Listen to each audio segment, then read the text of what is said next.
ജില്ലാ ആശുപത്രിയുടെ ഏറ്റവും പിന്നറ്റത്തുള്ള ആരും ശ്രദ്ധിക്കാതെ പോകുന്ന ആ കെട്ടിടത്തിൽ രവി തനിച്ചായിരുന്നു. രാത്രി 8 മണി കഴിഞ്ഞാൽ ആ ഭാഗത്തേക്ക് ഡോക്ടർമാരോ നഴ്സുമാരോ എത്താറില്ല. പിന്നെ രവിയുടെ ലോകം തുടങ്ങുകയായി. മോർച്ചറി അറ്റൻഡർ, അതാണ് അവന്റെ ജോലി. കഴിഞ്ഞ 5 വർഷമായി രവി ഈ തണുത്ത മുറികളിലെ കാവൽക്കാരനാണ്. ആദ്യമൊക്കെ ഭയമായിരുന്നെങ്കിലും ഇപ്പോൾ മരിച്ചവർ അവന് ജീവിച്ചിരിക്കുന്നവരെക്കാൾ നല്ല കൂട്ടുകാരാണ്. അവർ പരാതി പറയില്ല, കലഹിക്കില്ല, ചോദ്യം ചെയ്യില്ല. നിശബ്ദരായി തണുത്തുറഞ്ഞ പെട്ടികളിൽ അവർ വിശ്രമിക്കും. പുറത്ത് മഴ തകർത്തു പെയ്യുകയായിരുന്നു. കാറ്റ് ജനൽ ചില്ലുകളിൽ ആഞ്ഞു വീശി ഒരുതരം വിചിത്രമായ സംഗീതം പൊഴിച്ചു. മോർച്ചറിയുടെ പ്രധാന മുറിയിലെ ട്യൂബ്ലൈറ്റ് ഇടയ്ക്കിടെ മിന്നിത്തെളിഞ്ഞു. രവി തന്റെ ചെറിയ മേശയിലിരുന്ന് അന്നത്തെ രജിസ്റ്റർ പരിശോധിക്കുകയായിരുന്നു. ഇന്ന് ആകെ 3 ബോഡികളാണ് ഉണ്ടായിരുന്നത്. 2 പുരുഷന്മാരും ഒരു സ്ത്രീയും. അതിലൊന്ന് രാവിലെ വന്നതാണ്. അത് പോസ്റ്റ്മോർട്ടം കഴിഞ്ഞ് ബന്ധുക്കൾ കൊണ്ടുപോയി. ബാക്കി 2 ഒന്ന് ഉച്ചയ്ക്ക് കിട്ടിയ ഒരു അജ്ഞാത മൃതദേഹം, ലോറി ഇടിച്ച് ചിതറിയ നിലയിൽ. ഏകദേശം 45 വയസ്സ് തോന്നും. അത് ഫ്രീസർ നമ്പർ 4-ൽ. രണ്ടാമത്തേത് വൈകിട്ട് വന്ന ഒരു വൃദ്ധ, വാർദ്ധക്യ സഹജമായ അസുഖം. അത് ഫ്രീസർ നമ്പർ 2-ൽ. രവി രജിസ്റ്റർ മടക്കി വെച്ച് എഴുന്നേറ്റു. സമയം 12 മണിയോടടുക്കുന്നു. പതിവ് പോലെ ഫ്രീസറുകളെല്ലാം ശരിയായി പ്രവർത്തിക്കുന്നുണ്ടോ എന്ന് നോക്കണം. അവൻ നീളമുള്ള ആ മുറിയിലൂടെ നടന്നു. സ്റ്റീൽ കൊണ്ട് പൊതിഞ്ഞ 6 ഫ്രീസർ അറകൾ. അവയുടെ ഭിത്തിയിൽ ഘടിപ്പിച്ച ഡിജിറ്റൽ മീറ്ററുകളിൽ ചുവന്ന അക്കങ്ങൾ തെളിഞ്ഞു നിന്നു. -4 ഡിഗ്രി സെൽഷ്യസ്. എല്ലാം കൃത്യമാണ്. പെട്ടെന്നാണ് അവനത് കേട്ടത്. ഒരു ഞരക്കം. ലോഹം ലോഹത്തിൽ ഉരയുന്നത് പോലൊരു ശബ്ദം. രവി നിശ്ചലനായി കാതുകൂർപ്പിച്ചു. മുറിയിൽ ഫ്രീസറിന്റെ നേർത്ത മൂളൽ മാത്രം. പുറത്ത് മഴയുടെ ഇരമ്പം. തോന്നിയതാവും, അവൻ സ്വയം സമാധാനിച്ചു. ഈ ജോലിയിൽ ഇത്തരം തോന്നലുകൾ സ്വാഭാവികമാണ്. അവൻ തിരികെ നടക്കാൻ തുടങ്ങിയതും വീണ്ടും അതേ ശബ്ദം. ഇത്തവണ കൂടുതൽ വ്യക്തമായി. ഫ്രീസർ നമ്പർ 4-ന്റെ ദിശയിൽ നിന്നാണ് അത് വരുന്നത്. ഒരു ഹാൻഡിൽ തിരിക്കുന്നത് പോലുള്ള ഞരക്കം. രവിയുടെ രോമകൂപങ്ങൾ എഴുന്നു നിന്നു. അസാധ്യമാണ്. ആ ഫ്രീസറുകളുടെ ഹാൻഡിലുകൾക്ക് നല്ല ബലമുണ്ട്. ഒരാൾക്ക് പുറത്തുനിന്ന് മാത്രമേ അത് തുറക്കാൻ സാധിക്കൂ. അവൻ പതിയെ അങ്ങോട്ട് നടന്നു. അവന്റെ ഹൃദയം പടപടാമിടിക്കാൻ തുടങ്ങി. ഭയം അവന്റെ തൊണ്ട വരണ്ടതാക്കി. രവി ഫ്രീസർ നമ്പർ 4-ന്റെ മുന്നിലെത്തി. അതിന്റെ ഹാൻഡിൽ, അത് വളരെ പതിയെ താഴേക്ക് നീങ്ങുകയായിരുന്നു. രവി ശ്വാസമടക്കി പിടിച്ച് പിന്നോട്ട് വേച്ചുപോയി. അവന്റെ കണ്ണുകൾ അവിശ്വസനീയതയോടെ ആ കാഴ്ച കണ്ടുനിന്നു. ഹാൻഡിൽ പൂർണ്ണമായും താഴുകയും ക്ലിക്ക് എന്നൊരു ശബ്ദത്തോടെ അതിന്റെ ലാച്ച് വേർപെടുകയും ചെയ്തു. പിന്നെ മോർച്ചറിയിലെ മരവിപ്പിക്കുന്ന തണുപ്പിനേക്കാൾ ഭീകരമായ ഒരു തണുപ്പ് ആ മുറിയിൽ പടർന്നു പിടിച്ചു. ഫ്രീസർ നമ്പർ 4-ന്റെ കനത്ത വാതിൽ അകത്തുനിന്നും ആരോ തള്ളുന്നത് പോലെ ഒരു ഞരക്കത്തോടെ തുറന്നു. മുറിയിലെ ട്യൂബ്ലൈറ്റ് വീണ്ടും ഒന്ന് പിടഞ്ഞു. ആ അരണ്ട വെളിച്ചത്തിൽ 4-ാം നമ്പർ ഫ്രീസറിന്റെ വാതിൽ പൂർണ്ണമായും തുറന്നു. കട്ടിയുള്ള തണുത്ത നീരാവി ഒരു പുക പോലെ മുറിയിലേക്ക് ഇരച്ചുകയറി. രവിയുടെ കാലുകൾ നിലത്ത് തറച്ചുപോയിരുന്നു. ഓടാൻ പോലും മറന്ന് അവൻ സ്തബ്ധനായി നിന്നു. തുറന്നറയ്ക്കുള്ളിൽ നിന്ന് ഒന്നും അനങ്ങിയില്ല. രവി ഭയത്തെ അതിജീവിച്ച് ഒരു ചുവട് മുന്നോട്ട് വച്ചു.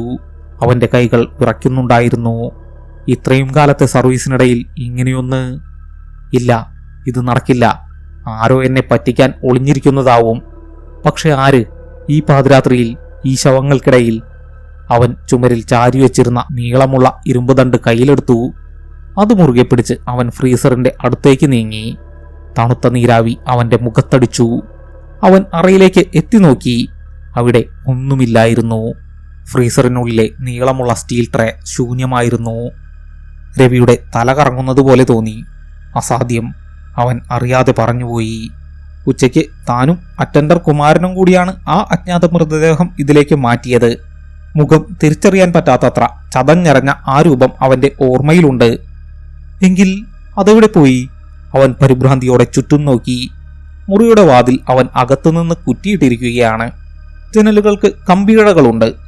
ഈ മുറിയിൽ നിന്ന് പുറത്തേക്ക് പോകാൻ ഒരേ ഒരു വഴിയേ ഉള്ളൂ, അതും തന്റെ കൺമുന്നിലൂടെ. രവിയുടെ നോട്ടം മുറിയുടെ തറയിലേക്ക് നീണ്ടു. അവിടെ ഫ്രീസറിന്റെ മുന്നിൽ നിന്ന് തുടങ്ങി മോർച്ചറിയുടെ പ്രധാന വാതിലിന്റെ അടുത്തേക്ക് നീളുന്ന നനഞ്ഞ കാൽപ്പാടുകൾ. മഴവെള്ളം പോലെയല്ല, മൃതദേഹങ്ങൾ സൂക്ഷിക്കുന്ന ഫോർമലിനും രക്തം കലർന്ന ഐസുവെള്ളവും ചേർന്ന ഒരുതരം പശിമയുള്ള ദ്രാവകം. ആ ദ്രാവകത്തിൽ ചവിട്ടിയ 2 പാദങ്ങൾ. ആ കാൽപ്പാടുകൾക്ക് ഒരു പ്രത്യേകതയുണ്ടായിരുന്നു. വലതുകാലിലെ പെരുവിരൽ ഉണ്ടായിരുന്നില്ല. ലോറിയടിച്ച് ചിതറിയപ്പോൾ അറ്റുപോയതാവണം. ഉച്ചയ്ക്ക് ആ ശരീരം പരിശോധിക്കുമ്പോൾ രവി അത് ശ്രദ്ധിച്ചിരുന്നു. അവന്റെ നെഞ്ചിൽ ഒരു ഭയത്തിന്റെ മരവിപ്പ് അരിച്ചുകയറി. ആ മൃതദേഹം അത് സ്വയം എഴുന്നേറ്റ് നടന്നിരിക്കുന്നു. കാൽപ്പാടുകൾ പ്രധാന വാതിലിന്റെ അടുത്ത് ചെന്ന് നിന്നിരുന്നു. ആ വാതിലിന്റെ താഴെയുള്ള ചെറിയ വിടവിലൂടെ തണുത്ത കാറ്റ് അകത്തേക്ക് അടിക്കുന്നുണ്ടായിരുന്നു. രവി അങ്ങോട്ടേക്ക് ഓടി. വാതിലിന്റെ കുറ്റി അത് തുറന്നിരിക്കുന്നു. അവൻ വാതിൽ തള്ളി തുറന്നു. പുറത്ത് കൂരിരുട്ട്. ആശുപത്രിയുടെ പിൻഭാഗത്തുള്ള കാട് പിടിച്ച സ്ഥലം. അതിനപ്പുറം പഴയൊരു സെമിത്തേരിയാണ്. ശക്തമായ മഴയിൽ ഒന്നും വ്യക്തമായി കാണാൻ സാധിക്കുന്നില്ല. ആരുണ്ടവിടെ? രവി ഇരുളിലേക്ക് നോക്കി അലറി. മറുപടിയില്ല. മഴയുടെയും കാറ്റിന്റെയും ശബ്ദം മാത്രം. അവൻ തിരികെ മോർച്ചറിയിലേക്ക് ഓടിക്കയറി വാതിൽ ശക്തിയായി വലിച്ചടച്ചു.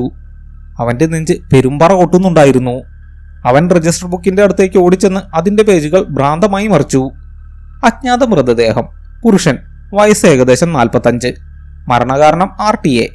വലതുകാൽ പെരുവിരൽ അറ്റ നിലയിൽ. എല്ലാം ശരിയാണ്. തന്റെ ഓർമ്മപ്പിശകല്ല. പെട്ടെന്ന് അവന്റെ നോട്ടം രജിസ്റ്ററിൽ പതിഞ്ഞ മറ്റൊരു കാര്യത്തിൽ ഉടക്കി. ആ മൃതദേഹം കൊണ്ടുവന്ന പോലീസുകാരൻ ഒപ്പിട്ട കോളത്തിന് താഴെ ഇന്നലെ വന്ന മറ്റൊരു കേസിന്റെ വിവരങ്ങൾ ഉണ്ടായിരുന്നു. ഒരു കൊലപാതക കേസ്.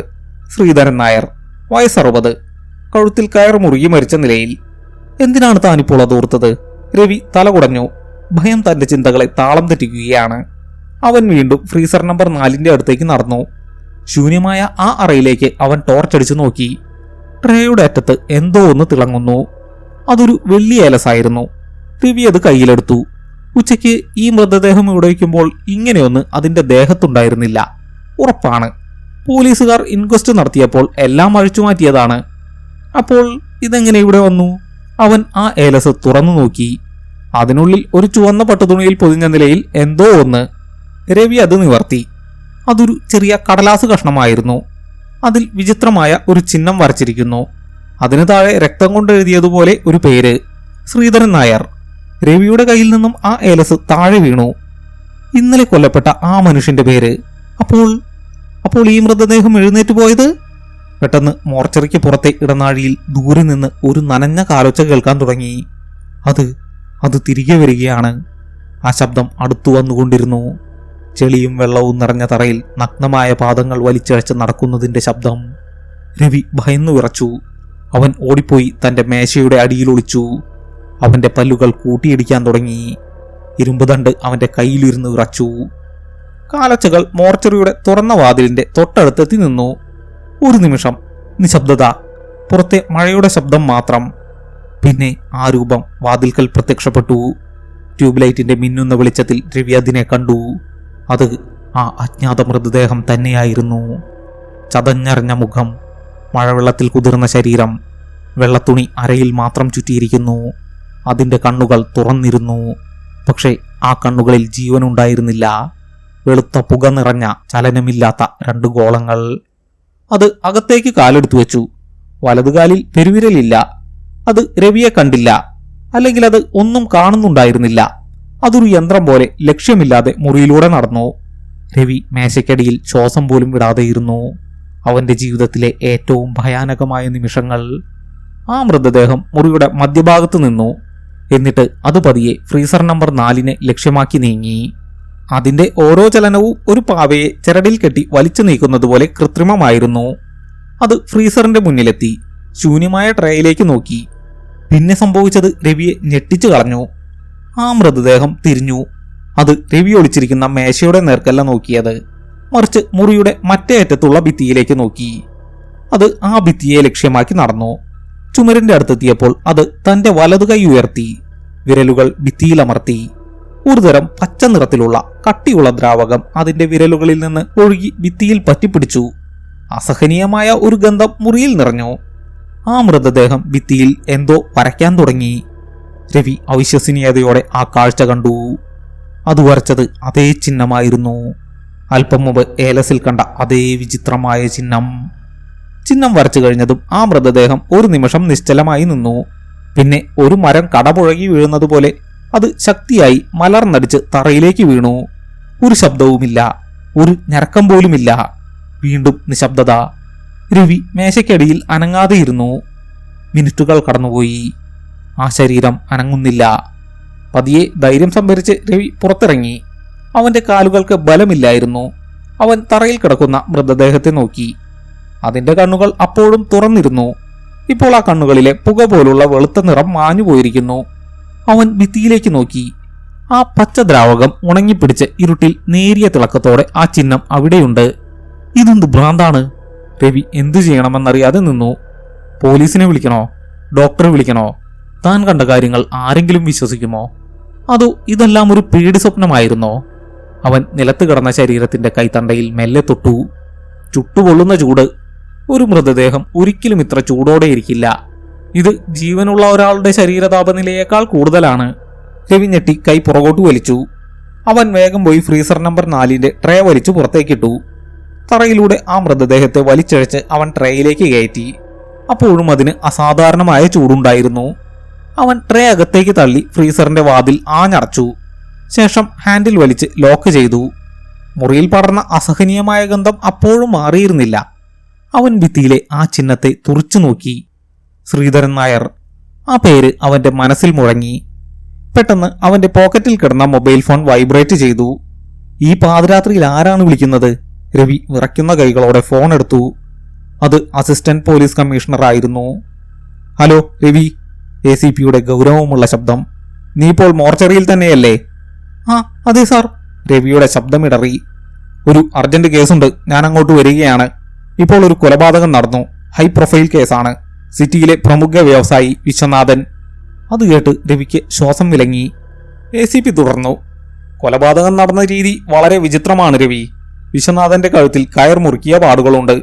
വിരലടയാളങ്ങൾ പോസ്റ്റ്മോർട്ടത്തിൽ വ്യക്തമാകുമോ എന്നറിയണം. കൊലയാളി അവിടെ ഒരു തെളിവ് അവശേഷിപ്പിച്ചിട്ടുണ്ട്. എന്ത് തെളിവാണ് സാർ? രവി വിക്കി ചോദിച്ചു. ഒരു വെള്ളിയേലസ്. അതിൽ ഒരു പേപ്പറുണ്ട്. അതിലൊരു പേരും വിചിത്രമായ ഒരു ചിഹ്നവും. ശ്രീധരൻ നായർ എന്ന്. അത് കേട്ട് രവി തരിച്ചു നിന്നു. അത് അസാധ്യമാണ്. ആ ഏലസ് തന്റെ കാൽ കീഴിൽ ഈ മോർച്ചറിയിൽ ഇപ്പോൾ. അവൻ ചിന്തിച്ചു. പിന്നെ മറ്റൊരു കാര്യം കൂടിയുണ്ട്. ACPയുടെ ശബ്ദം വല്ലാതെ താഴ്ന്നു.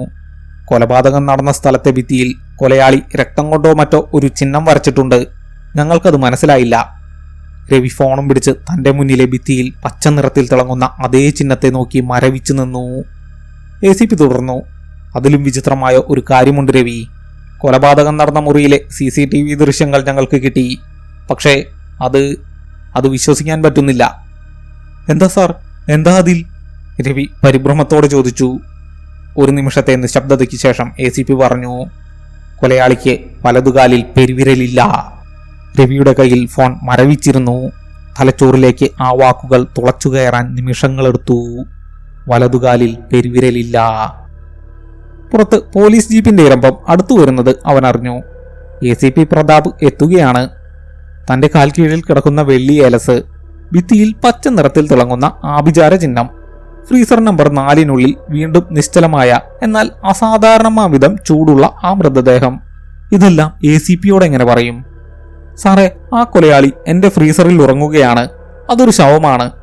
പറഞ്ഞാൽ അപ്പോൾ തന്നെ തനിക്ക് വിലങ്ങു വീഴും. ഭ്രാന്താശുപത്രിയിലോ ജയിലിലോ ആകും തന്റെ സ്ഥാനം. രവി വേഗം കുനിഞ്ഞ് ആ ഏലസ് കയ്യിലെടുത്തു. അവന്റെ കൈ പൊള്ളിപ്പോയി. ആ ഏലസിന് അപ്പോഴും അസാധാരണമായ ചൂടുണ്ടായിരുന്നു. വേദന സഹിച്ച് അവനത് പാന്റിന്റെ പോക്കറ്റിലേക്ക് തിരുകി. ഭിത്തിയിലെ ചിഹ്നമോ? അത് മായ്ക്കാൻ കഴിയില്ല. അത് പെയിന്റിൽ പറ്റിപ്പിടിച്ച പോലെയല്ല, മറിച്ച് അതിലേക്ക് ആഴ്ന്നിറങ്ങിയതുപോലെ തോന്നിച്ചു. രവി തുറക്കടാ. പുറത്ത് ACPയുടെ ഗൗരവമേറിയ ശബ്ദം. മോർച്ചറിയുടെ കനത്ത വാതിലിൽ അയാൾ ആഞ്ഞടിക്കുകയായിരുന്നു. രവി ഞെട്ടി. അവൻ ഓടിച്ചെന്ന് വാതിലിന്റെ കുറ്റി മാറ്റി. വാതിൽ വലിച്ചു തുറന്ന് ACP പ്രതാപ് അകത്തേക്ക് കയറി. കൂടെ 2 പോലീസുകാരും. പ്രതാപിന്റെ കണ്ണുകൾ ഒരു വേട്ടപ്പട്ടിയെ പോലെ മുറി മുഴുവൻ പരതി. നീ എന്താ വാതിലടച്ചിരുന്നത്? ഞാൻ വിളിച്ചിട്ട് എത്ര നേരമായെന്നാ നിന്റെ വിചാരം? പ്രതാപ് രവിയുടെ മുഖത്തേക്ക് തുറച്ചു നോക്കി. അത് സാർ, തണുപ്പ്, മഴ. രവി വിക്കി പറഞ്ഞു. തണുപ്പോ? നിന്റെ മുഖമെന്താ ഇങ്ങനെ വെളുത്തിരിക്കുന്നത്? പ്രേതത്തെ കണ്ടതുപോലുണ്ടല്ലോ. രവി ഉമിനീരിറക്കി. പ്രേതത്തെക്കാൾ ഭീകരമായ ഒന്നിനെയാണ് ഞാൻ കണ്ടത്, അവൻ മനസ്സിൽ പറഞ്ഞു. പുതിയ ബോഡി? പ്രതാപ് പറഞ്ഞു. ഇല്ല സാർ, ഇങ്ങോട്ട് കൊണ്ടുവന്നില്ല. കൊണ്ടുവരാൻ അതാണ് ഞാൻ വന്നത്. വിശ്വനാഥന്റെ ബോഡി ഇങ്ങോട്ടെടുക്കാൻ ഏർപ്പാട് ചെയ്തിട്ടുണ്ട്. ആംബുലൻസ് ഇപ്പോൾ എത്തും. അതിനു മുമ്പ് എനിക്ക് ഈ ലോഗ് ബുക്ക് കാണണം. പ്രതാപ് മേശയ്ക്കടുത്തേക്ക് നടന്നു. രവിയുടെ ഹൃദയം നിലയ്ക്കുന്നത് പോലെ തോന്നി. ആ മേശയുടെ തൊട്ടടുത്താണ് ആ ഭിത്തി. ACP ലോഗ് ബുക്ക് നിവർത്തി. അയാളുടെ നോട്ടം ഇന്നത്തെ എൻട്രികളിലൂടെ പാഞ്ഞു. ഉച്ചയ്ക്ക് ഒരു അജ്ഞാത മൃതദേഹം വന്നിട്ടുണ്ടല്ലോ. RTA കേസ് എവിടെയാത്? രവി വിറയ്ക്കുന്ന വിരൽ ഫ്രീസറുകൾക്ക് നേരെ ചൂണ്ടി. Number 4 sir. പ്രതാപ് ഫ്രീസറുകൾക്ക് അടുത്തേക്ക് നടന്നു. അയാളുടെ ബൂട്ട്സിന്റെ ശബ്ദം ആ നിശബ്ദതയിൽ മുഴങ്ങി. ഇവിടെ എന്താ ഇത്ര ദുർഗന്ധം രവി? പ്രതാപ് മൂക്കുപൊത്തി. സാധാരണയുള്ള മണമേലേത്? എന്തോ കരിഞ്ഞ പ്ലാസ്റ്റിക് പോലെ. അതോ ഗന്ധകമോ? അത് കെമിക്കലിന്റെ ആണ് സാർ. സ്റ്റോർ റൂം വൃത്തിയാക്കിയപ്പോൾ. രവി കള്ളം പറഞ്ഞു. പ്രതാപ് ഫ്രീസർ നമ്പർ 4 മുന്നിൽ നിന്നു. അതിന്റെ ഹാൻഡിലിൽ കൈവച്ചു. രവി ശ്വാസമടക്കി പിടിച്ചു നിന്നു. തുറക്കരുത്, തുറക്കരുത്, അവൻ അറിയാതെ പ്രാർത്ഥിച്ചു. പ്രതാപ് അത് തുറന്നില്ല. പകരം അയാളുടെ ശ്രദ്ധ തൊട്ടടുത്ത ഭിത്തിയിലേക്ക് തിരിഞ്ഞു. ട്യൂബ് ലൈറ്റിന്റെ പിടയുന്ന വെളിച്ചത്തിൽ ആ പച്ച ചിഹ്നം നേരിയ മഞ്ഞ നിറത്തിൽ തിളങ്ങുന്നുണ്ടായിരുന്നു. അതെന്താ ഭിത്തിയിൽ? പ്രതാപ് സംശയത്തോടെ അങ്ങോട്ട് നീങ്ങി. പൂപ്പലാണ് സർ. രവി വേഗം പറഞ്ഞു. ഈ മഴക്കാലത്ത് എപ്പോഴും ഇങ്ങനെയാണ്. നാളെ ക്ലീൻ ചെയ്യണം. പ്രതാപ് ഒന്ന് മൂളി. അയാൾ കൊലപാതകത്തിന്റെ തിരക്കിലായിരുന്നു. ഒരു പൂപ്പലിനെ കുറിച്ച് ചിന്തിക്കാൻ അയാൾക്ക് സമയമുണ്ടായിരുന്നില്ല. അയാൾ തിരിഞ്ഞു. പുതിയ ബോഡി വരുമ്പോൾ എന്നെ അറിയിക്കണം. പോസ്റ്റ്മോർട്ടത്തിന് ഡോക്ടർ സക്കറിയ രാവിലെ എത്തും. അതുവരെ ഇത് സീൽ ചെയ്യണം. അയാൾ പോകാനായി തിരിഞ്ഞതും പുറത്ത് ആംബുലൻസിന്റെ സൈറൺ മുഴങ്ങി. വിശ്വനാഥന്റെ മൃതദേഹം എത്തിയിരിക്കുന്നു. സ്ട്രക്ചറിൽ വെള്ളത്തുണിയിൽ പൊതിഞ്ഞ ആ രൂപം അകത്തേക്ക് കൊണ്ടുവന്നു. ബോഡി ഫ്രീസറിലേക്ക് മാറ്റ്, പ്രതാപ് ആജ്ഞാപിച്ചു. രവി പുതിയ മൃതദേഹവുമായി ഫ്രീസർ നമ്പർ 4 അടുത്തേക്ക് നീങ്ങി. നിൽക്ക്, പ്രതാപിന്റെ ശബ്ദം. രവി നിന്നു. ആ ബോഡി, വിശ്വനാഥന്റെ മുഖം, ആ മൂടിയ തുണിയൊന്ന് മാറ്റ്. രവി സംശയത്തോടെ ACPയെ നോക്കി. എന്തിനാണ് സാർ? മാറ്റാൻ. രവി പതിയെ തുണി മാറ്റി. 60 വയസ്സ് തോന്നിക്കുന്ന ഭയത്താൽ വികസിച്ച കണ്ണുകളുള്ള ആ മുഖം അവൻ കണ്ടു. ഇനി ഫ്രീസർ നമ്പർ 4 തുറക്ക്, പ്രതാപ് പറഞ്ഞു. രവിയുടെ ശരീരം മരവിച്ചു. സാർ, എന്തിനാണ് സാർ? ഞാൻ പറഞ്ഞത് കേട്ടാ മതി രവി. ആ അജ്ഞാത മൃതദേഹത്തിന്റെ മുഖം എനിക്കൊന്ന് കാണണം. തുറക്ക്. രവിക്ക് വേറെ വഴിയില്ലായിരുന്നു. ACPയുടെ മുഖം കനത്തിരുന്നു. എന്തോ ഒന്ന് അയാളുടെ മനസ്സിനെ അലട്ടുന്നുണ്ട്. ഉറയ്ക്കുന്ന കൈകളോടെ രവി ഫ്രീസർ നമ്പർ 4 ഹാൻഡിലിൽ പിടിച്ചു. അത് ലോക്ക് ചെയ്തിരിക്കുകയാണ്. ക്ലിക്ക് എന്ന ശബ്ദത്തോടെ അവൻ ലാച്ച് തിരിച്ചു. കനത്ത വാതിൽ അവൻ വലിച്ചു തുറന്നു. തണുത്ത നീരാവി പുറത്തേക്ക് വന്നു. അതിനുള്ളിൽ സ്റ്റീൽ ട്രേയിൽ ആ ശരീരം നിശ്ചലമായി കിടന്നിരുന്നു. ട്രേ പുറത്തേക്ക് വലിക്കേ. രവി ട്രേയുടെ ഹാൻഡിലിൽ പിടിച്ച് ആഞ്ഞു വലിച്ചു. മൃതദേഹം പുറത്തേക്ക് വന്നു. ചതഞ്ഞറിഞ്ഞ മുഖം തിരിച്ചറിയാനാവാത്ത വിധം തകർന്നിരുന്നു. പ്രതാപ് 2 മൃതദേഹങ്ങളെയും മാറി മാറി നോക്കി. വിശ്വനാഥന്റെ ഭയം നിറഞ്ഞ മുഖം, ഈ അജ്ഞാതന്റെ തകർന്ന മുഖം. വിചിത്രം, പ്രതാപ് തന്നോട് തന്നെ പറഞ്ഞു. എന്താ സാർ? രവി ചോദിച്ചു.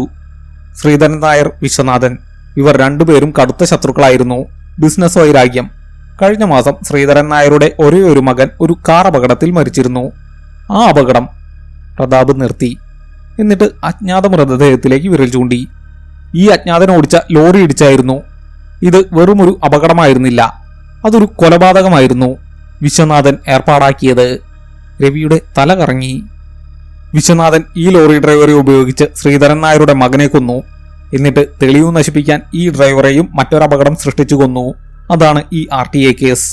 ഞങ്ങൾക്ക് ഇന്നാണ് വിവരം കിട്ടിയത്, ACP പറഞ്ഞു. അപ്പോൾ സാർ?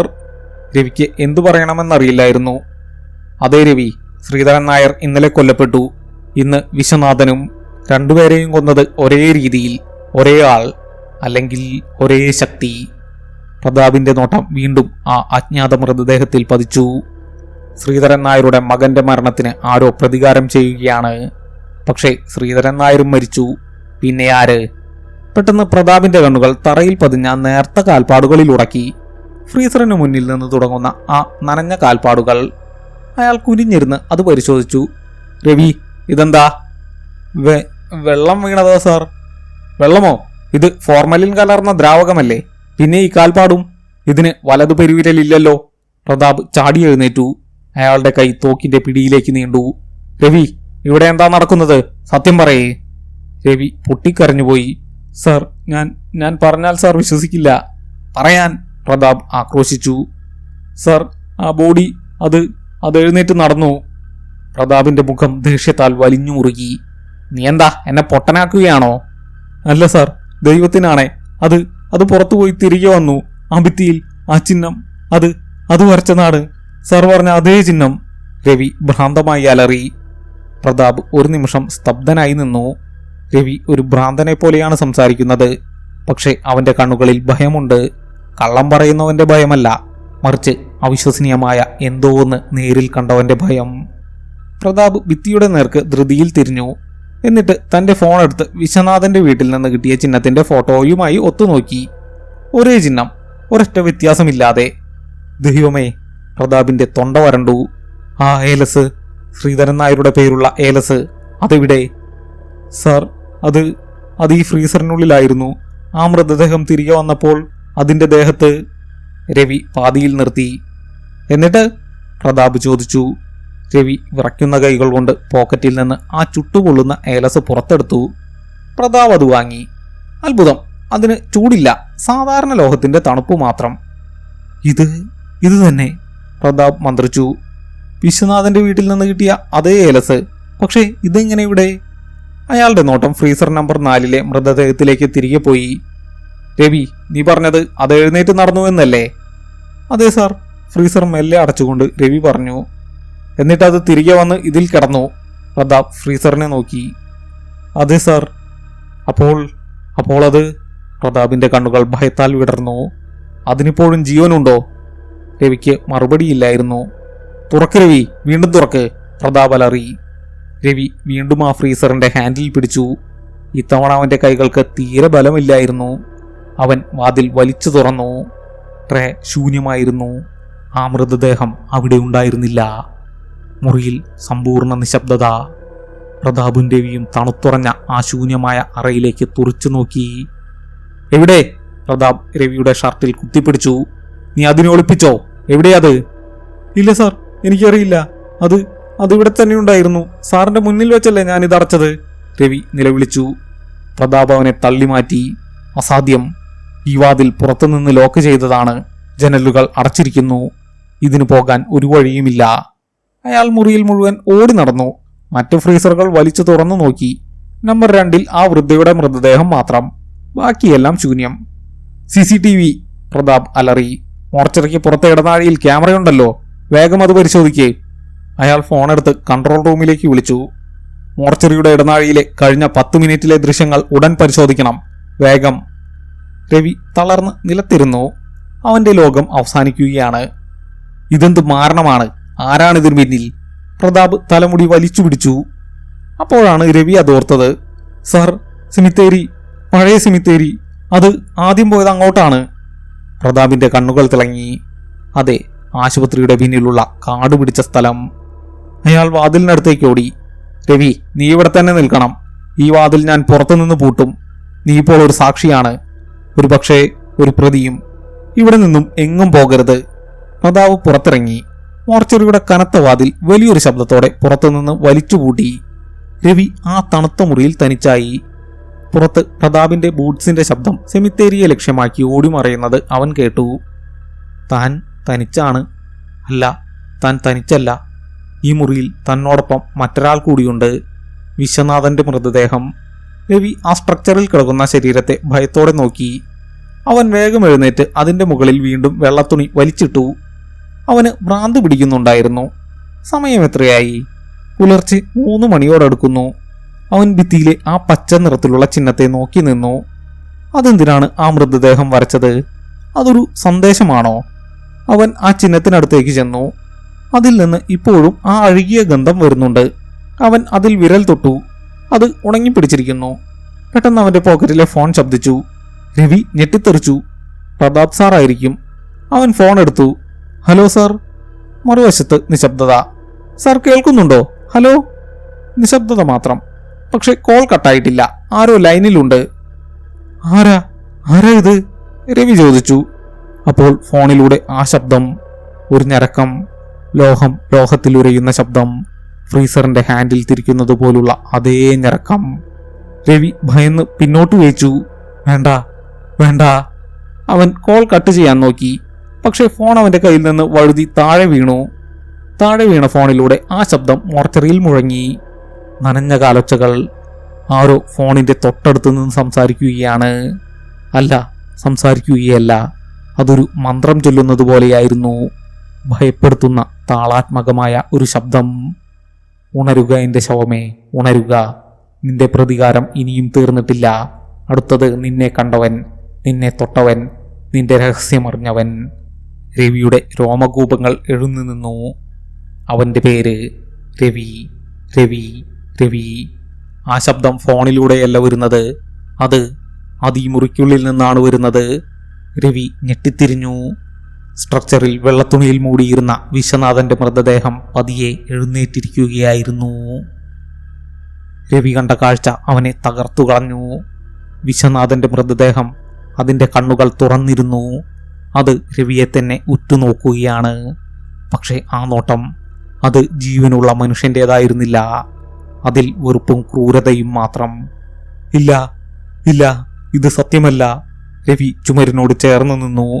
വിശ്വനാഥന്റെ ശരീരം സ്ട്രക്ചറിൽ നിന്ന് കാലുകൾ താഴേക്ക് വെച്ചു. പെട്ടെന്ന് രവിയുടെ താഴെ വീണുകിടന്ന ഫോൺ വീണ്ടും ശബ്ദിച്ചു. ഇത്തവണ ACP പ്രതാപാണ്. രവി ഫോൺ എടുത്തു. രവി, കേൾക്കാമോ? പ്രതാപിന്റെ കിതയ്ക്കുന്ന ശബ്ദം. രവിക്ക് സംസാരിക്കാൻ കഴിഞ്ഞില്ല. അവന്റെ നാവ് തളർന്നു പോയിരുന്നു. രവി, എനിക്കത് കിട്ടി. ആ സെമിത്തേരിയിലെ പഴയ കല്ലറയിൽ. അതൊരു ആഭിചാര കേന്ദ്രമാണ്. ആരോ ഇവിടെ ഭീകരമായ പ്രേതക്രിയ നടത്തുകയാണ്. ഫോണിലൂടെ ആ ശബ്ദം മുഴങ്ങി. വിശ്വനാഥന്റെ മൃതദേഹം രവിയെ നോക്കി പുഞ്ചിരിച്ചു. അതിന്റെ പല്ലുകൾക്കിടയിലൂടെ രക്തം ഒലിച്ചിറങ്ങി. അവർ മൃതദേഹങ്ങളെയാണ് ഉപയോഗിക്കുന്നത് പ്രതികാരത്തിനായി. ഇവിടെ 3 ചെറിയ മൺപാവകളുണ്ട്. അതിൽ 2 സൂചി കുത്തിയിറക്കിയിരിക്കുന്നു. ശ്രീധരൻ നായർ, വിശ്വനാഥൻ, പ്രതാപ് അണച്ചുകൊണ്ട് പറഞ്ഞു. വിശ്വനാഥന്റെ മൃതദേഹം രവിയുടെ നേർക്ക് കൈകൾ നീട്ടി. അതിന്റെ വിരലുകൾ ഒരു കഴുകന്റെ കാലുകൾ പോലെ വളഞ്ഞിരുന്നു. രവി, നീ കേൾക്കുന്നുണ്ടോ? ആ 3ാമത്തെ പാവ, അതിലും സൂചി കുത്തിയിരിക്കുന്നു. ആരാ സാർ അടുത്തത്? രവി വിറയാർന്ന സ്വരത്തിൽ ചോദിച്ചു. അത് ഞാനല്ല രവി. ആ പാവയിൽ എഴുതിയിരിക്കുന്ന പേര്, അത് നിന്റെയാണ്. രവി, അവിടുന്ന് ഓടി രക്ഷപ്പെട്. അത് നിന്നെ തേടിയാണ് വരുന്നത്. പ്രതാപിന്റെ വാക്കുകൾ അവസാനിക്കുന്നതിനു മുമ്പ് വിശ്വനാഥന്റെ മൃതദേഹം അവിശ്വസനീയമായ വേഗതയിൽ രവിയുടെ നേർക്ക് ചാടി വീണു. അതിന്റെ തണുത്തുറഞ്ഞ മരവിച്ച കൈകൾ രവിയുടെ കഴുത്തിൽ ആഞ്ഞമർന്നു. വിശ്വനാഥന്റെ മൃതദേഹത്തിന്റെ മരവിച്ച വിരലുകൾ രവിയുടെ കഴുത്തിൽ ആഴത്തിലമർന്നു. ശ്വാസം കിട്ടാതെ അവൻ പിടഞ്ഞു. അവന്റെ കണ്ണുകൾ പുറത്തേക്ക് തള്ളി. തണുപ്പ് തന്റെ സിരകളിൽ അരിച്ചു കയറുന്നത് അവൻ അറിഞ്ഞു. മരണം, ഇത്ര ഭീകരമായ ഒരു മരണം. സാർ, രക്ഷിക്കണേ! അവൻ നിലവിളിച്ചു. ആ മൃതദേഹത്തിന്റെ മുഖം അവന്റെ മുഖത്തിന് തൊട്ടുമുകളിലായിരുന്നു. ചലനമില്ലാത്ത കണ്ണുകൾ, ക്രൂരമായ ഒരു ചിരി ആ ചുണ്ടുകളിൽ തങ്ങി നിന്നിരുന്നു. അവന്റെ ബോധം മറയാൻ തുടങ്ങി. അതേസമയം കൺട്രോൾ റൂമിലേക്കുള്ള ഫോൺ കട്ട് ചെയ്ത് ACP പ്രതാപ് ആ പഴയ കല്ലറയിലേക്ക് ടോർച്ചടിച്ചു. മഴവെള്ളം ഒലിച്ചിറങ്ങുന്ന കരിങ്കൽ ഭിത്തികൾ, നിലത്ത് കരിയും ചുണ്ണാമ്പും മഞ്ഞൾപ്പൊടിയും കൊണ്ട് വരച്ച ഭീമാകാരമായ ഒരു കളം. അതിന്റെ മധ്യത്തിൽ ഒരു ചെറിയ കൽവിളക്കെരിയുന്നു. അസഹ്യമായ ഗന്ധകം കത്തുന്ന മണം. അതിനടുത്താണ് അത് കണ്ടത്. 3 മൺപാവകൾ. ഒന്നിൽ ശ്രീധരൻ നായർ എന്നെഴുതിയിരിക്കുന്നു. അതിന്റെ കഴുത്തിൽ ഒരു കറുത്ത ചരട് മുറുക്കി ഒരു സൂചി തറച്ചിരിക്കുന്നു. 2ാമത്തേതിൽ വിശ്വനാഥൻ. അതിന്റെയും കഴുത്തിൽ അതേപോലെ ഒരു സൂചി. 3ാമത്തെ പാവ, അതിൽ ചുവന്ന മഷിയിൽ രവി എന്ന് കുറിച്ചിരിക്കുന്നു. രവി, അവിടുന്ന് ഓടി രക്ഷപ്പെട്. അത് നിന്നെ തേടിയാണ് വരുന്നത്. പ്രതാപ് ഫോണിലൂടെ അലറി വിളിച്ചു. മറുവശത്തു നിന്ന് ഒരു ഞരക്കം മാത്രം. കോൾ കട്ടായി. പ്രതാപ് പല്ലിറുമി. അയാൾക്ക് കാര്യങ്ങൾ വ്യക്തമാവുകയായിരുന്നു. ഇതൊരു ആഭിചാരമാണ്, പ്രേതക്രിയ. മരിച്ചവരുടെ ആത്മാവിനെയല്ല, മറിച്ച് ശരീരത്തെ തന്നെയാണ് ഇവർ ആയുധമാക്കുന്നത്. പാവകളാണ് നിയന്ത്രണ സംവിധാനം. രവിയുടെ പാവയും കയ്യിൽ പിടിച്ച് പ്രതാപ് ഒരു നിമിഷം എന്തു ചെയ്യണമെന്നറിയാതെ പകച്ചു നിന്നു. മോർച്ചറിയിൽ രവിയുടെ കണ്ണുകൾ അടഞ്ഞു. അവന്റെ കൈകാലുകൾ തളർന്നു വന്നു. പെട്ടെന്ന് വിശ്വനാഥന്റെ മൃതദേഹം ഷോക്കടിച്ചതുപോലെ ശക്തമായി ഉറച്ചു. അതിന്റെ തല അതിവേഗം വെട്ടിത്തിരിഞ്ഞു. രവിയുടെ കഴുത്തിലെ പിടിയയഞ്ഞു. ആ മൃതദേഹം രവിയുടെ മുകളിൽ നിന്ന് പിന്നോട്ട് മലർന്നടിച്ചു വീണു. അത് തറയിൽ കിടന്ന് 2 തവണ പിടഞ്ഞ ശേഷം പൂർണ്ണമായി നിശ്ചലമായി. രവി ചുമച്ചുകൊണ്ട് ആർത്തിയോടെ ശ്വാസം വലിച്ചു. അവൻ കഴുത്തിൽ തടവി. മരവിച്ച വിരലുകളുടെ പാട് അവിടെ ചുവന്നു തടിച്ചിരുന്നു. എന്താണ് സംഭവിച്ചത്? രവി ചിന്തിക്കാൻ ശ്രമിച്ചു. ആ സമയം അവന്റെ ഫോൺ റിങ് ചെയ്തു. ACP പ്രതാപ്. അവൻ വിറയ്ക്കുന്ന കൈകളോടെ ഫോൺ അറ്റൻഡ് ചെയ്തു.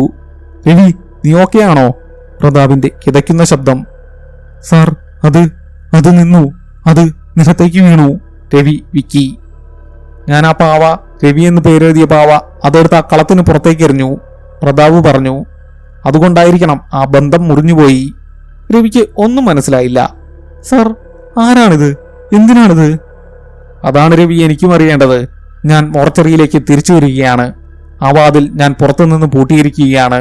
നീ അകത്ത് സുരക്ഷിതനായി. പ്രതാപിന്റെ വാക്കുകൾ പാതിയിൽ മുറിഞ്ഞു. Sir, sir. ഫോണിലൂടെ ഒരു ശബ്ദം മാത്രം. മഴയുടെ ശബ്ദമല്ല, ഒരു താഴ്ന്ന സ്വരത്തിലുള്ള മന്ത്രോച്ചാരണം. ആരാവിടെ? പ്രതാപിന്റെ അലർച്ച രവി കേട്ടു. പിന്നെ ഫോണിലൂടെ ഒരു സ്ത്രീയുടെ ശാന്തമായ എന്നാൽ അധികാരമുള്ള ശബ്ദം ഒഴുകിയെത്തി. അവിടെ നിൽക്കൂ പോലീസ് ഉദ്യോഗസ്ഥൻ. അന്യന്റെ കർമ്മസ്ഥലത്ത് അതിക്രമിച്ചു കടക്കുന്നത് മരണത്തെ ക്ഷണിച്ചു വരുത്തും. ആരാ നീ? പ്രതാപ് ചോദിക്കുന്നത് കേട്ടു. ഞാനോ? ഞാൻ നീതി നടപ്പാക്കുന്നവൾ. അവർ കൊന്ന എന്റെ മകനു വേണ്ടി. കാർത്തിയായനി അമ്മ. പ്രതാപിന്റെ ഞെട്ടിയുള്ള ശബ്ദം. ശ്രീധരൻ നായരുടെ ഭാര്യ. അപ്പോൾ സ്വന്തം ഭർത്താവിനെ? പ്രതാപ് തരിച്ചുപോയി. അവനും അർഹിക്കുന്നത് അതുതന്നെ. എന്റെ മകന്റെ മരണത്തിന് അവനും വിശ്വനാഥനും ഒരുപോലെ ഉത്തരവാദികളാണ്. അവരുടെ പണത്തിന്റെ ആർത്തിക്ക് ബലി കൊടുത്തതാണവനെ. അവർ ഉപയോഗിച്ച ആയുധം. ആ ലോറി ഡ്രൈവറെ കൊണ്ട് തന്നെ ഞാൻ അവരെ തിരുമ്പിയെടുത്തു. ഇനിയൊരു സാക്ഷി മാത്രം ബാക്കി, ആ മോർച്ചറിയിൽ. അത് കേട്ട് രവിയുടെ രക്തം തണുത്തുറഞ്ഞു. ഞാൻ നിന്നെ അറസ്റ്റ് ചെയ്യുന്നു കാർത്തിയായനി. പ്രതാപിന്റെ അലർച്ച. ഒരു മൽപ്പിടുത്തത്തിന്റെ ശബ്ദം. ഒടുവിൽ ആ സ്ത്രീയുടെ അട്ടഹാസം രവിയുടെ ചെവിയിൽ തുളച്ചു കയറി. പോലീസുകാരന്റെ യുക്തിക്ക് പിടികൊടുക്കുന്നതല്ല എന്റെ ക്രിയ. പിന്നെ ടപ്പെന്നൊരു ശബ്ദം കേട്ടു. അത് ACP പ്രതാപ് നിലത്തു വീഴുന്ന ശബ്ദമായിരുന്നു. ഫോൺ കട്ടായി. രവി ഭയന്നു വിറച്ചു. ACP, അദ്ദേഹത്തിന് എന്തുപറ്റി? ആ സ്ത്രീ, കാർത്തിയായനിയമ്മ, അവരാണിതിനു പിന്നിൽ. അവർക്കറിയാം ഞാൻ ഈ മോർച്ചറിയിലുണ്ടെന്ന്. അവർ വരും എന്നെ കൊല്ലാൻ. രവിയോടി വാതിലിന്റെ അടുത്തേക്ക് ചെന്നു. അത് പുറത്തുനിന്ന് പൂട്ടിയ നിലയിലാണ്. രക്ഷപ്പെടാൻ ഒരു വഴിയുമില്ല. താൻ ഈ മുറിയിൽ തനിച്ചാണ്. അല്ല, തന്റെ പിന്നിൽ നിശ്ചലമായി വിശ്വനാഥന്റെ മൃതദേഹം കിടപ്പുണ്ട്. പെട്ടെന്നവനത് കേട്ടു. മോർച്ചറിയുടെ അടഞ്ഞുകിടക്കുന്ന പ്രധാന വാതിലിനു പുറത്ത് ആ നനഞ്ഞ കാലൊച്ചകൾ. വലതു പെരുവിരൽ ഇല്ലാത്ത ആ കാലൊച്ചകൾ.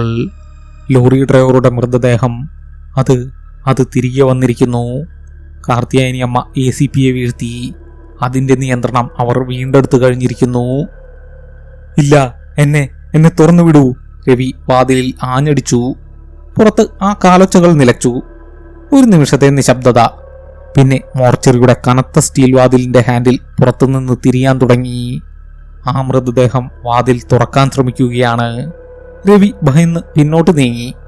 ഉടനെ അത് വാതിലിൽ ആഞ്ഞടിക്കാൻ തുടങ്ങി. അതൊരു മനുഷ്യന്റെ ശക്തിയല്ല. ഓരോ ഇടിയും വാതിലിനെ പ്രകമ്പനം കൊള്ളിച്ചു. രവി എന്തു ചെയ്യണമെന്നറിയാതെ നിന്നു. ഈ മുറിയിൽ നിന്ന് പുറത്തേക്ക് വേറെ വഴിയില്ല. അല്ല, ഉണ്ട്. ഈ പ്രധാന മുറിയോട് ചേർന്ന് ഒരു മുറി കൂടിയുണ്ട്. പോസ്റ്റ്മോർട്ടം ചെയ്യുന്ന മുറി, ഓട്ടോപ്സി റൂം. അതിന് വേർതിരിക്കുന്നത് ഒരു ചെറിയ ഇടനാഴിയും ഒരു സിംഗ് ഡോറുമാണ്. രവി അങ്ങോട്ടേക്ക് ഓടി. അവൻ ഓട്ടോപ്സി റൂമിലേക്ക് കടന്നു. നടുക്കൊരു മാർബിൾ സ്ലാബ്, ഭിത്തിയിൽ ശസ്ത്രക്രിയാ ഉപകരണങ്ങൾ. അവൻ ആ മുറിയുടെ വാതിൽ ശക്തിയായി വലിച്ചടച്ചു. അതിന് കൊളുത്തില്ല.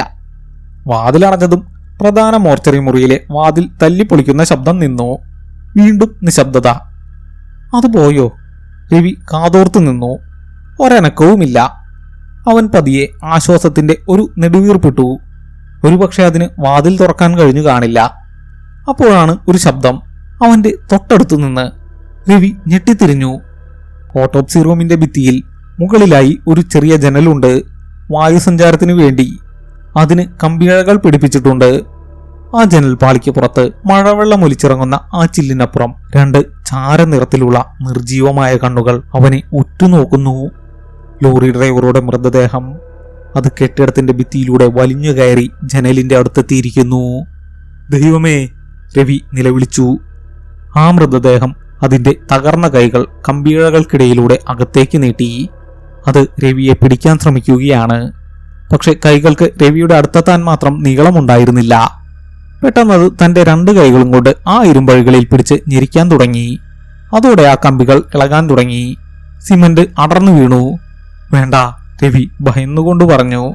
ആ മൃതദേഹം അമാനുഷികമായ ശക്തിയോടെ ആ അഴികൾ വലിച്ചു പുറത്തേക്കിട്ടു. തണുത്ത കാറ്റും മഴയും ഓട്ടോപ്സി റൂമിലേക്ക് അടിച്ചു കയറി. ഇപ്പോൾ രവിക്കും ആ ഭീകരരൂപത്തിനുമിടയിൽ തടസ്സമായി ഒന്നുമില്ല. ആ മൃതദേഹം ജനലിലൂടെ അകത്തേക്ക് വലിഞ്ഞു കയറാൻ തുടങ്ങി. രവി ഭയന്ന് പിന്നോട്ടു വേച്ചു. അവൻ കാൽ വഴുതി നിലത്തു വീണു.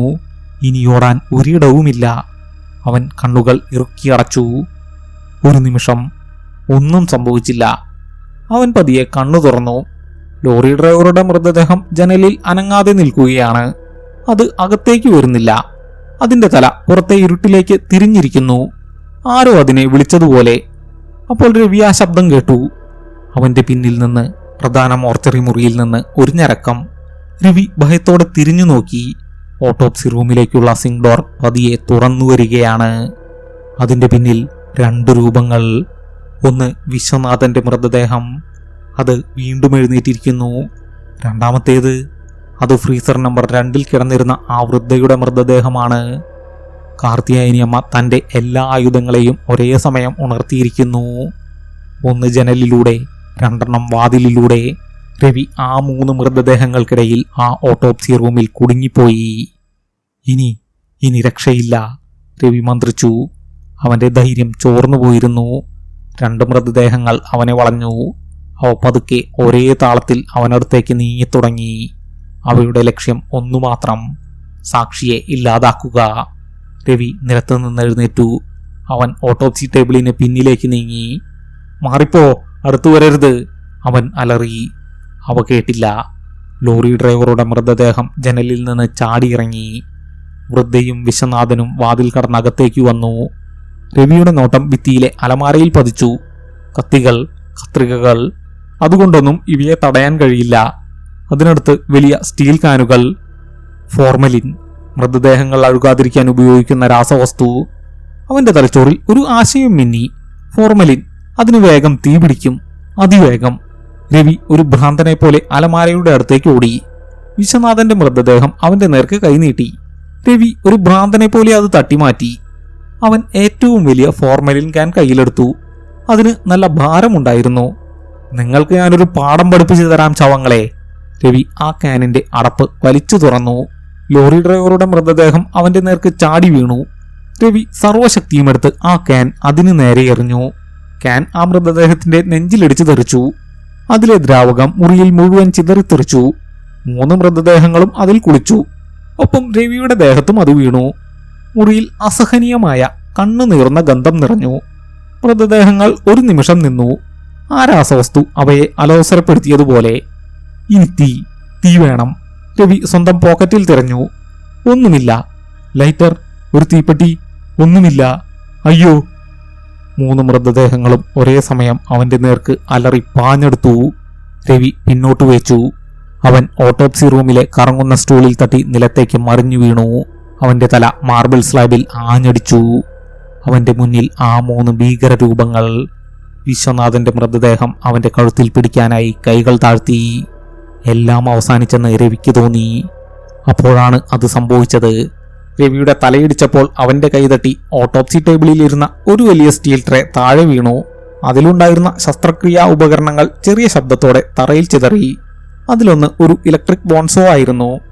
അത് താഴെ വീണപ്പോൾ അതിന്റെ പ്ലഗ് ഭിത്തിയിലെ സോക്കറ്റിൽ നിന്ന് വലിഞ്ഞു. കേബിൾ വലിഞ്ഞതിനൊപ്പം ഭിത്തിയിലെ ആ പഴയ സ്വിച്ച് ബോർഡിൽ ഒരു ഷോർട്ട് സർക്യൂട്ട് ഉണ്ടായി. ഒരു ചെറിയ തീപ്പൊരി. മുറിയിൽ തങ്ങി നിന്ന ഫോർമലിൻ ബാഷ്പത്തിലേക്ക് ആ തീപ്പൊരി പടർന്നു. ഒരു നിമിഷാർദ്ധം കൊണ്ട് ഓട്ടോപ്സി റൂം ഒരു നരകമായി മാറി.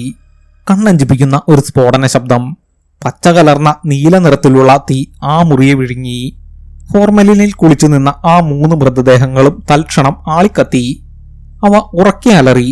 മരിച്ചവർ അലറാൻ പാടില്ല, പക്ഷെ അവ അലറി. മനുഷ്യ ശബ്ദത്തിലല്ല, മറിച്ച് ലോകം അവസാനിക്കുമ്പോൾ കേൾക്കുന്നത് പോലുള്ള ഭീകരമായ ഒരു നിലവിളി. ആ തീഗോളങ്ങൾ നിലത്ത് കിടന്നു പിടഞ്ഞു. തീ രവിയെയും പൊതിഞ്ഞു. അവന്റെ ഷർട്ടിൽ തീ പിടിച്ചു. അമ്മയെന്ന് നിലവിളിച്ചുകൊണ്ട് അവൻ നിലത്തുരുണ്ടു. സ്ഫോടനത്തിന്റെ ആഘാതത്തിൽ പ്രധാന മോർച്ചറി വാതിൽ തകർന്നുപോയി. രവി കത്തുന്ന വസ്ത്രങ്ങളുമായി ആ നരകത്തിൽ നിന്ന് ഇടനാഴിയിലേക്ക് ഇഴഞ്ഞു നീങ്ങി. അവൻ പുറത്തെ തണുത്ത മഴവെള്ളത്തിലേക്ക് വീണു. അവൻ മലർന്നു കിടന്ന് കിതച്ചു. അവന്റെ പിന്നിൽ ആ മോർച്ചറി കെട്ടിടം മുഴുവൻ ആ പച്ച അഗ്നിയിൽ കത്തിയമരുകയായിരുന്നു. കത്തുന്ന മുറിക്കുള്ളിൽ ആ 3 ശരീരങ്ങൾ ചാരമായി മാറുന്നത് അവൻ കണ്ടു. പുലർച്ചെ ആശുപത്രിക്ക് പുറത്ത് ഒരു ആംബുലൻസിൽ പൊള്ളലേറ്റ കൈകളിൽ ബാൻഡേജ് ചുറ്റുകയായിരുന്നു രവി. അവന്റെ അടുത്ത് ചെളിയിലും കരിയിലും കുളിച്ച ACP പ്രതാപ് ഇരുന്നു. അദ്ദേഹത്തിന്റെ തലയിൽ ചെറിയൊരു മുറിവുണ്ട്. അവർ രക്ഷപ്പെട്ടു രവി, പ്രതാപ് ക്ഷീണിച്ച സ്വരത്തിൽ പറഞ്ഞു. ഞാൻ എഴുന്നേറ്റപ്പോഴേക്കും കാർത്തിയായനി അമ്മ അപ്രത്യക്ഷയായിരുന്നു.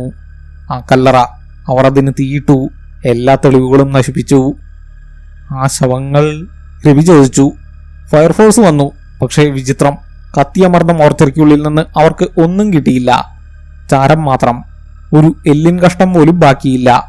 ആ ആഭിചാരത്തി അത് എല്ലാത്തിനെയും കാർന്നു തിന്നു, പ്രതാപ് പറഞ്ഞു. രവി ഒന്നും മിണ്ടിയില്ല. താൻ ജീവനോടെയുണ്ടെന്ന് അവന് വിശ്വസിക്കാൻ കഴിഞ്ഞില്ല. നീ കുറച്ചു ദിവസം ലീവ് എടുത്തോ രവി, പ്രതാപ് അവന്റെ തോളിൽ തട്ടി. ഈ നഗരം വിട്ടുപോകുന്നതാണ് നിനക്ക് നല്ലത്. ആ സ്ത്രീ, അവർ ചിലപ്പോൾ നിന്നെ തേടി വീണ്ടും വരും. രവി തലകുലുക്കി. ഒരാഴ്ചയ്ക്ക് ശേഷം തന്റെ ചെറിയ വാടക മുറിയിലെ സാധനങ്ങളെല്ലാം പാക്ക് ചെയ്യുകയായിരുന്നു രവി. അവൻ ഈ നരകം വിട്ടുപോവുകയാണ് എന്നേക്കുമായി. കഴിഞ്ഞ ഒരാഴ്ചയായി അവൻ ഉറങ്ങിയിട്ടില്ല.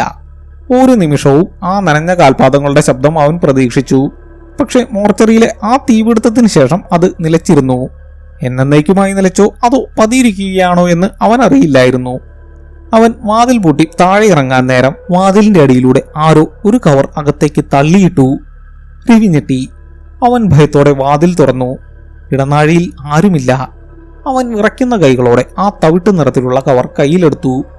അതിന് കനമില്ല. അവനത് തുറന്നു. അതിനകത്ത് രണ്ട് സാധനങ്ങൾ. ഒന്ന് ചൂടേറ്റ് ഉരുകി കരി പിടിച്ച് രൂപം പാതി നഷ്ടപ്പെട്ട ആ വെള്ളി ഏലസ്. രണ്ടാമത്തേത് ഒരു ചെറിയ കുറിപ്പ്. അത് ACP പ്രതാപിന്റെ കൈയക്ഷരമായിരുന്നു.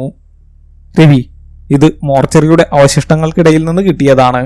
ആ ക്രിയയുടെ അവസാനത്തെ തെളിവ്. അന്ന് സെമിത്തേരിയിൽ നിന്ന് ഓടി രക്ഷപ്പെട്ട കാർത്തിയായനി അമ്മയെ ഞാൻ ഇന്നലെ അറസ്റ്റ് ചെയ്തു. ആ തീപിടുത്തം അവരുടെ കർമ്മബന്ധം തകർത്തിരുന്നു. അവരുടെ ശക്തിയെല്ലാം നഷ്ടപ്പെട്ടു. അവരിപ്പോൾ വെറുമൊരു വൃദ്ധ മാത്രമാണ്. ഇനി ആരെയും ഉപദ്രവിക്കാൻ അവർക്കാവില്ല. ഭയക്കാതെ പോവുക. നീയാണ് ഈ നരകം അവസാനിപ്പിച്ചത് എന്ന് പ്രതാപ്. രവിയുടെ കണ്ണുകൾ നിറഞ്ഞു. അവൻ ആ കത്ത് നെഞ്ചോട് ചേർത്ത് പിടിച്ചു. ആശ്വാസത്തിന്റെ ഒരു നെടുവീർപ്പ് അവന്റെ നെഞ്ചിൽ നിന്നുയർന്നു. എല്ലാം അവസാനിച്ചിരിക്കുന്നു. അവൻ ആ ഉരുക്കിയ ഏലസ് കയ്യിലെടുത്തു. അതിനിപ്പോൾ ചൂടോ തണുപ്പോ ഒന്നുമില്ല, വെറും ഒരു ലോഹക്കഷ്ണം. അരമണിക്കൂറിന് ശേഷം നഗരത്തിലെ ബസ് സ്റ്റാൻഡിൽ തന്റെ ബാഗുമായി രവി നിന്നു. അവൻ അവിടുത്തെ ചവറ്റുകുട്ടിയിലേക്ക് ആ ഏലസിന്റെ കറുത്ത അവശിഷ്ടം വലിച്ചെറിഞ്ഞു. ഭൂതകാലത്തിന്റെ ഭാരം അവിടെ ഉപേക്ഷിച്ച് അവൻ ബസ്സിലേക്ക് കയറി. ബസ് പതിയെ നീങ്ങി തുടങ്ങി. പുറത്ത് മഴ പെയ്യാൻ തുടങ്ങിയിരുന്നു. രവി വിൻഡോ ഗ്ലാസിലൂടെ പുറത്തേക്ക് നോക്കി. മഴത്തുള്ളികൾ ചില്ലിൽ വീഴുന്ന ശബ്ദം, ബസിന്റെ എഞ്ചിന്റെ ഇരമ്പം. അവൻ കണ്ണുകളടച്ചു. അവന്റെ ചെവികളിൽ ഇപ്പോൾ മഴയുടെയോ കാറ്റിന്റെയോ ശബ്ദം മാത്രം. ആ മരവിച്ച കാലൊച്ചകൾ, അത് എന്നേക്കുമായി നിലച്ചിരുന്നു.